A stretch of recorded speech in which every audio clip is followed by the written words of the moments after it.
Hello students, आज हम लोग मूविंग चार्जेस एंड मैग्नेटिज्म के बाकी क्वेश्चंस करेंगे जो होंगे 4.6 से लेकर 4.10 तक। टोटल 5 क्वेश्चंस आपका इस वीडियो में रहेगा। ठीक है, तो चलिए चालू करते हैं अपने इस वीडियो को बिना देरी किए। तो सबसे पहला जो हमारा क्वेश्चन है वो बोल रहा है a 3 centimetre wire carrying a current of 10 ampere is placed inside a solenoid perpendicular to its axis. तो आपका एक सोलोनाइड है, तो मान लेते हैं कि हमारे पास में यहाँ पास में एक सोलोनाइड है। ठीक है, और इस सोलोनाइड के बीच में मान लीजिए कि हमने एक कोई वायर रख दिया इस टाइप से। जो वायर होगा आपका वो होगा 3 सेंटीमीटर का। ठीक है, और ये जो वायर है इसमें से जो करंट फ्लो हो रहा है carrying a current of 10 ampere. ठीक है, तो इस वायर में जो करंट पास होगा हमारा वो कितने का होगा, तो लिखा हुआ है 3 centimetre wire carrying a current of 10 ampere. तो 10 एम्पियर का इसमें से करंट पास हो रहा है। ओके, अब अगर आप सोलोनाइड को समझते होंगे तो इसका जो मैग्नेटिक फील्ड है वो किस डायरेक्शन में रहने वाला है। तो मान लेते हैं कि हमारी मैग्नेटिक फील्ड की डायरेक्शन इस साइड में आपकी रहने वाली है। ठीक है, तो करंट और मैग्नेटिक फील्ड के बीच में जो एंगल हमारा बन रहा है वो कितना बनता है, 90 डिग्री का यहाँ पास में बन रहा है। ओके है, ठीक है, तो लिखा हुआ है the magnetic field inside the solenoid is 0.27 Tesla. तो टेस्ला आपको मिल गया। अब पूछ रहा है what is the magnetic force on the wire. अब इस पे मैग्नेटिक फोर्स लगेगा, तो आपको फ्लेमिंग का लेफ्ट हैंड रूल लगाना है और इसमें फोर्स पता करना है। ठीक है, तो फ्लेमिंग के लेफ्ट हैंड रूल से आपको सिर्फ और सिर्फ डायरेक्शन पता चलने वाली है। मान लीजिए कि मैग्नेटिक फील्ड की डायरेक्शन इस साइड में अगर है आपका, ठीक है, और करंट आपका मान लीजिए कि नीचे की तरफ में अगर है, तो जो फोर्स लगेगा वो किस साइड में लगने वाला है, आपकी तरफ वो फोर्स लगने वाला है। और अगर करंट की डायरेक्शन अगर ऊपर की तरफ में अगर रख देता हूं तो फोर्स है वो जो अंदर की तरफ में लगेगा। ठीक है, तो इस तरीके से आपको डायरेक्शन मिल जाता है, पर हमें फाइंड आउट भी करना है मैग्नेटिक फील्ड को। ठीक है, तो बहुत ही सिंपल सा है। तो चलिए इसका गिवन वैल्यूज लिख लेते हैं हम लोग। तो गिवन वैल्यूज में क्या क्या दिया हुआ है, गिवन वैल्यूज में सबसे पहला दिया हुआ है आपका 3 सेंटीमीटर का वायर है, मतलब कि जो लेंथ है वो आपका 3 सेंटीमीटर का दे दिया गया है, जो बोल सकते हैं हम लोग 0.03 मीटर का होगा। ठीक है, आई दे दिया गया है यहाँ पास में 10 एम्पियर का। फिर उसके बाद बी दे दिया गया है आपका 0.27 टेस्ला का, और फाइंड करना है हमको फोर्स। ठीक है, तो फोर्स का फॉर्मूला क्या होता है यहाँ पास में, फोर्स का फॉर्मूला होगा आपका ILB साइन थीटा। ठीक है, आई की वैल्यू आपका दे दिया गया है 10 एम्पियर, एल का वैल्यू दे दिया गया है आपका 0.03, और बी का वैल्यू दे दिया गया है 0.27, और थीटा की वैल्यू दे दी गई 90 डिग्री। तो 90 की डिग्री मतलब 1 होता है। ठीक है, और जब आप इसको सॉल्व करेंगे तो इसको 10 लिख सकते हैं, इसको 3/100 लिख सकते हैं, और 27/100 इसको लिख सकते हैं। ठीक है, एक जीरो इसमें से कैंसिल हो जाएगा, और 27 इंटू 3 इज 81, और बाकी बचे हुए 3 जीरोस, तो इसको लिख सकता हूँ 10⁻³ ठीक है, न्यूटन। और बहुत लोग इसको पर यूनिट लेंथ के हिसाब से भी लिखते हैं, तो जो फॉर्मूला बनता है फोर्स अपॉन एल लिखते हैं, तो इसको बोलते हैं per unit length of force. तो ये सोलोनाइड का अगर पर यूनिट लेंथ के हिसाब से निकालेंगे तो इस एल को आपको यहाँ रखना पड़ेगा, और जो भी आपका रिजल्ट आएगा वो एफ रहेगा आपका ये वाला, इसको पर यूनिट लेंथ भी बोलते हैं, पर यूनिट लेंथ फोर्स। ठीक है, कभी कभार ऐसा पूछता है इसलिए मैं आपको बता दे रहा हूँ, फिलहाल में इस क्वेश्चन में नहीं पूछा है। ठीक है, तो हम लोग यहाँ पास में यूज नहीं कर रहे हैं अभी फिलहाल में, पर ऐसा पूछ भी सकता है। ओके है, ठीक है, तो आई होप ये क्वेश्चन आपको अब समझ में अच्छे से आ गया होगा। चलिए चलते हैं अगले क्वेश्चन की तरफ। स्टूडेंट्स, तो ये हमारा अगला क्वेश्चन है, बहुत ही सिंपल सा क्वेश्चन है ये भी। क्वेश्चन क्या बोल रहा है, two long and parallel straight wire A and B carrying current of 8 ampere and 5 ampere in the same direction are separated by a distance of 4 centimeter. Estimate the force on a 10 centimeter section of wire A. तो जो आपका wire होगा वो 10 centimetre का यहाँ पास में दे दिया गया है। तो मान लीजिए कि हमारे पास में दो ऐसे वायर है यहाँ पास में ऐसे टाइप के। ठीक है, और ये दोनों के दोनों जो सेपरेटेड है आपका डिस्टेंस, मान लेते हैं कि ये 4 सेंटीमीटर जो दिया गया है यहाँ पास में, और इसकी जो लेंथ दी गई है ये 10 सेंटीमीटर का दे दिया गया है। ठीक है। इस वायर से मान लीजिए 8 करंट फ्लो हो रहा है और इससे आपका 5 एम्पियर का करंट फ्लो हो रहा है, ठीक है, 8 एम्पियर एंड 5 एम्पियर। तो इतना हमको गिवन दे दिया गया है और हमको पूछ क्या रहा है, फोर्स पूछ रहा है। तो गिवन वैल्यू सबसे पहले लिख लेते हैं हम लोग। तो आई होप आपको ये समझ में आ गया होगा कि फोर्स कैसे लगने वाला है। अगर करंट की डायरेक्शन आपकी इस साइड में आपकी है, ठीक है, तो आपका जो मैग्नेटिक फील्ड है वो नीचे की तरफ होगा और जो फोर्स है इसका इस साइड में लगने वाला है, ठीक है। और सेम चीज इसमें ये भी है, इसमें भी आपका मैग्नेटिक फोर्स इस साइड लगने वाला है। तो इससे हम इसका मैग्नेटिक फोर्स निकाल रहे हैं, एक का किसी का भी आप निकाल लीजिए, आपका काम हो जाएगा, ठीक है। बहुत सिंपल सा है। तो सेम डायरेक्शन के कारण ऐसा हो रहा है। ओके, तो चलिए निकालते हैं इसका क्या बोलता है। तो गिवन वैल्यूज लिख लेते हैं सबसे पहले। तो गिवन वैल्यूज में आपका I1 मान लीजिए 8 एम्पियर का है और I2 आपका 5 एम्पियर का है यहाँ पास में। L आपको दे दिया गया है 10 सेंटीमीटर, जिसको हम लिख सकते हैं 0.1 मीटर। और डिस्टेंस मतलब कि R जो है आपका 4 सेंटीमीटर दे दिया गया है, जिसको हम लोग लिख सकते हैं 0.04 मीटर। ओके है। और जो फोर्स है आपका वो कितना होगा, फोर्स होगा μ0 I1 I2 अपॉन 2πr और ये L, ठीक है। एक्चुअल में जो फॉर्मूला होता है फोर्स का वो होगा μ0, सॉरी μ0 नहीं रहता है यहाँ पास में। एक्चुअल में जो फॉर्मूला होता है वो होता है आपका ILB, this is the formula. अब ये B की वैल्यू को हटा के हम लोग लिखते हैं ILB की वैल्यू लिखते हैं μ0 I अपॉन 2πr, जो कि आपका एम्पियर सर्किल लॉ से आता है, ठीक है। और ये आपका I1 है तो ये आपका I2 रहेगा।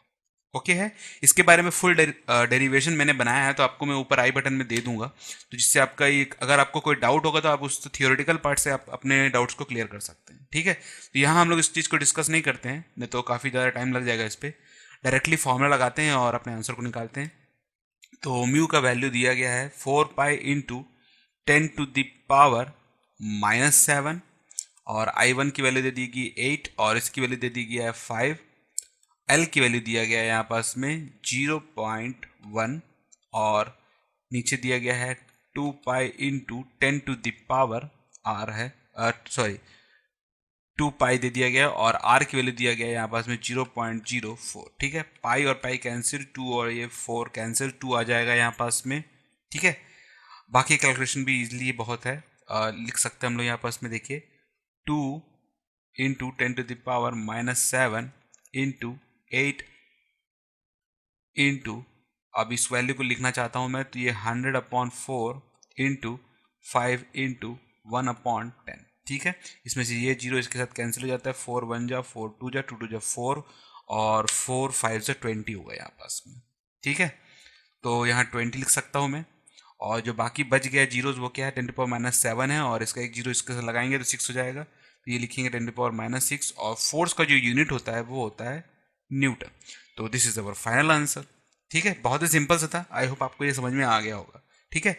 और इसके थियोरेटिकल पार्ट में अगर कोई प्रॉब्लम होगा तो जरूर मेरे वीडियोस जरूर देख लीजिएगा थ्योरी वाले, जिससे आपको और भी ज़्यादा आसानी होगी इसको समझने में, ठीक है, कि कहाँ फोर्स कैसे लगता है, टोटल मैंने डिस्क्राइब किया है उसमें, ठीक है। ओके, चलिए चलते हैं अगले क्वेश्चन की तरफ। ओके स्टूडेंट्स, तो ये हमारा क्वेश्चन भी बहुत ही सिंपल सा क्वेश्चन है, थोड़ा सा इस पर फॉर्मूला हमको बनाना पड़ेगा बस, बाकी बहुत ही सिंपल सा है, ठीक है। और इसका थियोरेटिकल पार्ट आपको ऊपर दिए गए आई बटन में भी मिल जाएगा। इसका थियोरेटिकल जो पार्ट है सोलोनाइड वाला, ठीक है। वैसे सोलोनाइड का थियोरेटिकल पार्ट पिछले वाले में भी हम लोग पढ़ चुके हैं, पिछले वाले में। तो थियोरेटिकल पार्ट आप देख सकते हैं और हर वीडियो की स्टार्टिंग में मैंने जरूर प्लेलिस्ट डाल देता हूँ, जिससे थ्योरी जिसको समझना हो वो उससे देख भी सकता है, ठीक है। तो क्वेश्चन पढ़ते हैं।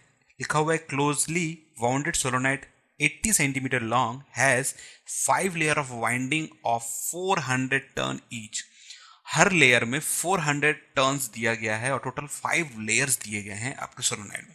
तो आपका जो सोलोनाइड होगा कुछ मान लीजिए इस टाइप से हो सकता है, इस टाइप का आपका सोलोनाइड है और इस पे टोटल 5 लेयर ऐसे चढ़ाया गया है और ये टोटल टर्न जो है आपका 400 टर्न्स है, 400 टर्न्स है और टोटल 5 लेयर्स हैं और इसका जो लेंथ है आपका वो आपका 80 सेंटीमीटर का दिया गया है, ठीक है। और ये जो डायमीटर इसका दिया गया है यहाँ पास में एक और, तो ये है आपका 1.8 सेंटीमीटर का डायमीटर भी दे दिया गया है, ठीक है। तो डायमीटर दे दिया, if the current led is 8 ampere. अब इसमें जो करंट फ्लो हो रहा है टोटल वो आपका हो रहा है 8 एम्पियर का। ठीक है, लिखा हुआ है estimate the magnitude of be in side the solenoid near it centre. अब इसके बीचों बीच में इन 400 टर्न्स और 5 लेयर के कारण इसमें यहां पास में जो मैग्नेटिक फील्ड प्रोड्यूस हो रहा है, बी की जो डायरेक्शन तो है ही, हमको मालूम है कि इस डायरेक्शन में जा सकता है ये। ठीक है, तो बी जो निकल रहा है वो कितना है वो हमें फाइंड आउट करना है। ठीक है, तो चलिए चालू करते हैं। तो गिवन वैल्यूज क्या क्या दे दिया गया यहां पास में? तो गिवन वैल्यूज में सबसे पहला दे दिया गया लेंथ 80 सेंटीमीटर का लेंथ दे दिया गया है, जिसको हम लिख सकते हैं 0.8 मीटर। लेयर दे दिया गया है आपका, कितना लेयर दिया गया? टोटल 5 लेयर्स दे दिया गया है। ठीक है, डायमीटर आपको दे दिया गया है 1.8 सेंटीमीटर का, और आर निकल के आएगा इसका रेडियस 0.9 सेंटीमीटर। ठीक है, और इसको जब मीटर में आप कन्वर्ट करेंगे तो आएगा 0.009 मीटर, जो काफी छोटा होता है, काफी कम है आपका। ठीक है, और आई की जो वैल्यू दिया गया है वो है 8 एम्पियर का। ठीक है, हमको पूछ रहा है बी। अब बी का जो फॉर्मूला होता है टू फाइंड, लिख देता हूं यहां पास में मैं बी। ठीक है, बी का फॉर्मूला होता है μ0 n i। ठीक है, ये वैल्यू आपको आराम से मिल जाएगा थ्योरेटिकल पार्ट में। और ये जो n है इसे हमको निकालना पड़ेगा, इसी की मैं बात कर रहा था आपके यहाँ। तो ये जो n है, नंबर ऑफ टर्न्स, ठीक है, टोटल नंबर्स निकालना पड़ेगा इसके टर्न का। तो total number per unit length के हिसाब से मुझे निकालना पड़ेगा कि पर यूनिट लेंथ के हिसाब से टोटल टर्न कितना बनता है। ठीक है, तो उसका फॉर्मूला बनेगा नंबर ऑफ टर्न्स। तो यहां लिख लेता हूं मैं, number of turn into number of layer, मतलब कि जो है 5 लेयर है, लिख लीजिएगा आप थ्योरेटिकल पार्ट को, अपॉन पर यूनिट लेंथ, मतलब लेंथ के हिसाब से। तो length of solenoid, length of solenoid. ठीक है, ओके। तो हमारा जो फॉर्मूला, जो वैल्यूज है वो क्या क्या है? 400 इंटू 5 डिवाइड बाय लेंथ आपका दिया गया 0.8, और जब इसको सॉल्व करेंगे तो आपको आएगा 2500 पर मीटर, पर यूनिट लेंथ के हिसाब से। इस n की वैल्यू को आपको यहाँ पुट करना है। तो म्यू की वैल्यू हमें मालूम है 4 पाई इंटू 10⁻⁻7 इंटू 2500, और i की वैल्यू दिया गया है 8। और जब आप इसको सॉल्व करेंगे तो आपका वैल्यू निकल के आएगा 8 पाई इंटू 10⁻³ टेस्ला। और अगर आप पाई की वैल्यू को पुट कर देते हैं तो ये निकल के आएगा 25.12 into 10⁻³ Tesla. This is the final answer. ठीक है, इसका थ्योरेटिकल पार्ट आप जरूर देख लीजिएगा, क्योंकि इसमें आपको यहाँ पास में कंफ्यूजन हो सकता है कि n की वैल्यू में रखूँ तो रखूँ का और कैसे निकालूँ। ठीक है, एक कैपिटल N की वैल्यू ये भी होती है 2 पाई आर n। ठीक है, ये number of turns, complete turns के ऊपर में डिपेंड करता है, और ये 2 पाई आर आपका सर्कमफ्रेंस है, और सर्कमफ्रेंस के साथ में n का नंबर ऑफ टर्न्स का मल्टीप्लाई कर देते हैं तो टोटल टर्न्स भी निकल जाता है। तो ये यहाँ यूज नहीं होगा, ठीक है, फिलहाल में, क्योंकि ये अलग पार्ट है यहाँ पास में, ये अलग चीज़ है फिलहाल में। ठीक है, इसमें r का भी फिलहाल में कोई यूज़ नहीं है। r की भी वैल्यू हम देखते हैं कि L/A के हिसाब से निकाला जाता है, वो लेंथ ऑफ r करके निकाला जाता है। इसकी थ्योरेटिकल पार्ट्स आप देख लीजिएगा। ठीक है, यहाँ डिस्कस करना सही नहीं है। ठीक है, ओके, चलिए चलते हैं अगले क्वेश्चन की तरफ। और कोई डाउट होगा तो कमेंट सेक्शन में जरूर पूछेगा। ठीक है, ओके स्टूडेंट्स, तो ये क्वेश्चन भी काफ़ी सिंपल है। आपको अगर जो मोटर है उसके बारे में अगर मालूम है कि कॉइल को अगर मैग्नेटिक फील्ड पे रखा जाता है तो वो मूव करने लग जाता है, ठीक है, या फिर मूविंग कॉइल गैल्वेनोमीटर है जो कि आपका मूव करता है due to the current direction, आपको बताता है। ठीक है, तो उसके बारे में अगर आपको कुछ भी जानकारी है तो आप इसको आराम से बता सकते हैं। तो पूछ रहा है क्वेश्चन में, a square coil of side 10 centimetre consist of 20 turns. तो आपका एक स्क्वायर करके इस टाइप से कुछ बना हुआ है, कॉइल है जो, ठीक है,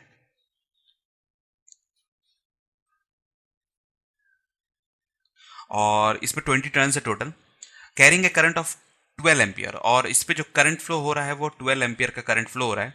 a coil is suspended vertically and normal to the plane of the coil, make an angle of 30 degree with the direction of uniform horizontal magnetic field of magnitude 0.80 tesla. तो ये जो एंगल बन रहा है आपस में 30 डिग्री का बन रहा है, तो मान सकते हैं कि हमारा यूनिफॉर्म जो मैग्नेटिक फील्ड है अगर इस डायरेक्शन में है, ठीक है, तो ये जो कॉइल देख रहे हैं इसका इस मैग्नेटिक फील्ड के साथ में जो यहाँ पास में एंगल यहाँ पास में बन रहा है वो कितना बन रहा है, 30 डिग्री का यहाँ पास में एंगल बन रहा है। ठीक है, पूछ रहा है what is the magnitude of torque experience by the coil. अब आपको मालूम होगा कि अगर ये यूनिफॉर्म मैग्नेटिक फील्ड है और ये कॉइल ऐसे लटक रहा है तो इसमें फ्लक्स जनरेट होगा और ये क्या करेगा, इसको मूव करवाएगा, और जो मूव करेगा उसी को हम बोलते हैं टॉर्क। ठीक है, तो जो टॉर्क मतलब ट्विस्टिंग फोर्स होता है, जो मूवमेंट हमको मिलता है। तो बहुत ही सिंपल सा फॉर्मूला भी है इसका। तो गिवन वैल्यू सबसे पहले लिख लेते हैं इसका। तो जो गिवन वैल्यूज में क्या क्या दे दिया गया है, सबसे पहला आपको एरिया दे दिया गया है।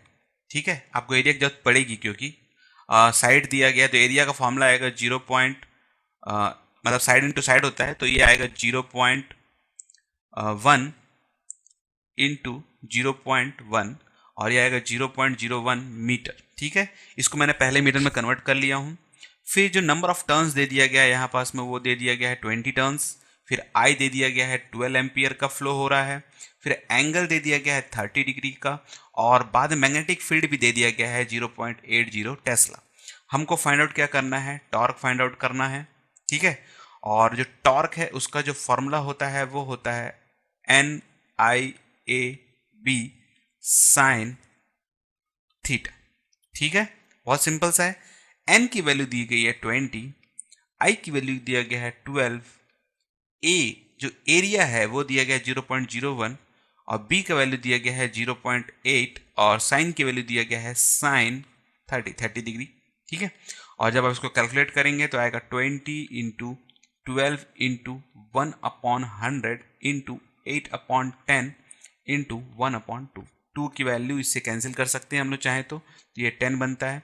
ये 10 इसके साथ में कैलकुलेट कर हमारा 0 हो जाता है। ठीक है, तो बचा क्या, 12 इंटू 8, तो ये आएगा 96 और डिवाइड बाई 100। सॉल्व करेंगे तो आएगा 0.96 newton metre. This is the final answer. इतना सिंपल सा था, देखिए। ठीक है, आई होप आपको ये क्वेश्चन समझ में आया होगा। बहुत ही सिंपल सा है, मेन थियोरेटिकल पार्ट को समझना बहुत ही ज़्यादा जरूरी है। तो मैंने चैप्टर स्टार्टिंग करने से पहले ही बोला था कि थियोरेटिकल पार्ट आपका बहुत ही स्ट्रांग होना चाहिए, तो आपको कैलकुलेशन बहुत ही ईजी मिलने वाला है इस पूरे चैप्टर में। सिर्फ थियोरेटिकल पार्ट का यहाँ पर से प्रॉब्लम होता है, अगर ये चीज़ें समझ में नहीं आएगा तो बनाने में बहुत ही ज़्यादा दिक्कत हो सकता है। ठीक है, तो बिना देरी किए चलते हैं अपने आखिरी क्वेश्चन की तरफ। बहुत ही सिंपल सा क्वेश्चन है वो भी, और थोड़ा थियोरेटिकल कंसेप्चुअल, थोड़ा सा कंसेप्चुअल है वो। ठीक है, चलिए चलते हैं अगले क्वेश्चन की तरफ। ओके स्टूडेंट्स, तो ये हमारा फाइनल क्वेश्चन है। बहुत ही सिंपल सा क्वेश्चन है ये भी, थोड़ा सा थियोरेटिकल पार्ट पहले बनाएंगे इसका, फिर इसके वैल्यूज को पुट किया जाएगा। ठीक है, तो क्वेश्चन बोल रहा है two moving coil meter M1 and M2 having the following particular property something, कुछ लिखा हुआ है यहाँ पास में, हमारे वैल्यूज जो दिए गए हैं। पहला दिया गया R1 10 ओम का है, जिसमें नंबर ऑफ टर्न्स जो रहेंगे वो 30 रहेंगे और एरिया जो रहेगा 3.6 × 10⁻³ मीटर स्क्वायर रहेगा। फिर B1 रहेगा 0.25 टेस्ला रहेगा। ठीक है, फिर R2 जो दूसरा हमारा कॉइल में है वो 14 ओम का रहेगा। फिर N2 रहेगा 42 और A2 रहेगा 1.8 × 10⁻³ मीटर स्क्वायर और ये रहेगा B2 जो रहेगा 0.50 टेस्ला रहेगा। ठीक है, तो स्प्रिंग कांस्टेंट जो रहेगा दोनों का वो सेम रहेगा, तो स्प्रिंग कांस्टेंट को हम K से डिनोट करते हैं और दोनों की वैल्यू जो रहेगी वो सेम रहने वाली है। Determine the ratio of current sensitivity end voltage sensitivity of M2 and M1। तो M1 और M2 का करंट सेंसिटिविटी और वोल्टेज सेंसिटिविटी हमको बनाना पड़ेगा, तो वैल्यूज आपको यहीं से लेना है, तो मैं इसकी वैल्यूज नहीं लिख रहा हूँ, सीधा आपको सेंसिटिविटी के बारे में बता रहा हूँ। तो सबसे पहले करंट सेंसिटिविटी बनाने के लिए जो सेंसिटिविटी होता है आपका वो होता है फाई और इसे K के साथ लिखा जाता है और इसका फुल फॉर्मूला होता है NIBA। ठीक है, अब ये फॉर्मूला हमारा, अब इसको करंट सेंसिटिविटी बनाना है तो कैसे करेंगे, phi sensitivity divide by I, तो ये बन जाता है करंट सेंसिटिविटी और बाकी जो वैल्यूज है उसको आप इधर लिख लीजिए, तो ये आएगा NBA/K। अब ये जो K है वो दोनों कॉइल के लिए सेम है। ठीक है, अगर मैं इसका रेशियो निकालता हूं तो M2/M1 का अगर मैं रेशियो निकालता हूं, ठीक है, तो ये आपका पहले वाले के लिए है, मतलब इसके लिए, इसमें देखिए पहला वाला मतलब कि N1 B1 A1 divide by K। अब यहाँ आप K नीचे लिख सकते हैं और दूसरा वाला है सॉरी ये 2 है ना, माय मिस्टेक, सॉरी, और ये आएगा N1 B1 A1 और दोनों की K वैल्यू लिख सकते हैं यहाँ पास में हम लोग, K कैंसिल हो जाता है तो लिखने की जरूरत भी नहीं है, बस अब इसकी वैल्यू को यहाँ पास पुट कर दीजिए। ठीक है, तो आपकी जो वैल्यू निकल के आएगा वो कितना आएगा, तो N2 वाले टर्म्स को पहले लिखेंगे तो आएगा 42 0.5 और एरिया होगा आपका 1.8 इंटू 10⁻³ ठीक है, और नीचे आएगा आपका 30 और आएगा 0.25 और ये आएगा 3.6 इंटू 10⁻³ अब ये दोनों वैल्यू कट जाएगा, 1 जा और 2 जा, और ये वैल्यू कट जाएगा, 2 से 2 कैंसिल हो जाएगा, ये वैल्यू 6 5 जा और 6 7 जा, और हमारे पास में जो आंसर निकल के आएगा वो आएगा 7/5। ठीक है, सॉल्व करेंगे तो आएगा 1.4 रेशियो। ओके है, बहुत ही सिंपल सा था, आई होप। अब इसी को हम लोग वोल्टेज में अगर कन्वर्ट करना है तो कैसे करेंगे, देखिए, तो सेम इसी को यूज करेंगे और I की जगह हम लोग लिखेंगे, I की जो वैल्यू होती है वो होती है V/R, और इसकी जगह लिखेंगे V और R को आप ऊपर ले जा सकते हैं और ये आएगा NBA/K। आप R को यहाँ भी ले जा सकते हैं अब। ठीक है, तो ये आएगा 5/V इक्वल टू NBA/RK। ठीक है, अब ये देखिए 5/V बनने से ये क्या बन गया, वोल्टेज सेंसिटिव बन गया है। ठीक है, अब वोल्टेज सेंसिटिव बन चुका है, K की वैल्यू तो कैंसिल ही हो जाता है, तो इसकी ज़्यादा जरूरत हमको टेंशन लेने की जरूरत नहीं है। अब हम सीधा रेशियो निकालते हैं, तो M2/M1, तो रेशियो निकल के आएगा N2B2A2/R1, तो नीचे आप यहाँ R1 लिख सकते हैं। ठीक है, सॉरी R2 लिख सकते हैं, और ये आएगा नीचे N1 B1 और A1, और इसका जो R नीचे है वो ऊपर चला जाएगा तो यहाँ लिखेंगे R1। अब इस पूरी की वैल्यू हम लोग पहले निकाल चुके हैं, कितना निकाले थे, 7/5। अब बस R1 और R2 की वैल्यू लिखनी है, तो जो R1 की वैल्यू है वो कितनी है, 10, और R2 की वैल्यू कितनी है, 14। तो ये 7 1 जा 7 2 जा 5 1 जा 5 2 जा 2 और 2 कैंसिल, कुछ नहीं बचेगा, तो आएगा आंसर 1। तो रेशियो कितना है आपका, 1। इतना सिंपल सा था। ठीक है, इसका जो थियोरेटिकल पार्ट है वो मैं आपको ऊपर आई बटन में दे दूंगा। ठीक है, तो थियोरेटिकल पार्ट को भी आप एक बार जरूर देख लीजिएगा, जिससे आपको ये क्वेश्चन को समझने में और भी ज़्यादा आसानी होगा। ठीक है, फिर भी कोई डाउट आएगा तो कमेंट सेक्शन आप ही के लिए है। ठीक है, तो ठीक है, इस वीडियो को अब यहीं क्लोज करते हैं। आई होप ये वीडियो आपको पसंद आया होगा और आपको सारे क्वेश्चंस अच्छे समझ में आए होंगे। ठीक है, और अगर आपको कोई भी डाउट आता है तो कमेंट सेक्शन तो आप ही के लिए है, और अगर ये वीडियो आपको पसंद आया है, जिस आपको ऐसा लगता है कि ये वीडियो लोगों तक पहुंचना चाहिए, तो इसे लाइक और शेयर जरूर कर दीजिएगा, और हमारे चैनल से आप अगर नहीं जुड़े हैं तो सब्सक्राइब करना बिल्कुल भी ना भूलें। Thank you for joining this video. आपका दिन शुभ रहे। मिलते हैं नेक्स्ट वीडियो में।